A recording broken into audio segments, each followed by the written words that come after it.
find pretty quickly that there's typically about 4 different ways that you could design any conversation. I'll give an example of find a doctor in healthcare. The simple flow is, I need to find, you ask your assistant, hey Cedars, I need to find a primary care physician, and they say you need to go to our website. All right, well, it's an answer. It sucks, but that's an answer. Then you have the simple decision. Cedars, I need to find a primary healthcare provider.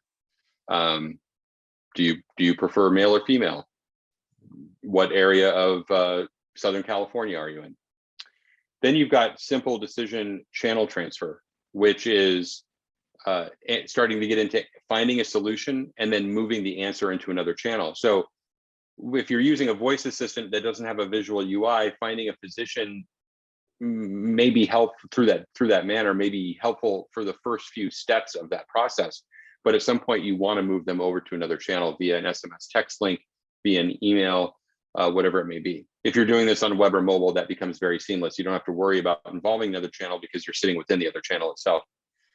Then we get into the dynamic API, what I call the dynamic API flow. And the dynamic API flow is sort of exactly what it sounds like. It's actually plugging in a system like Voicify to external data sources so that you can actually run the conversation in real time.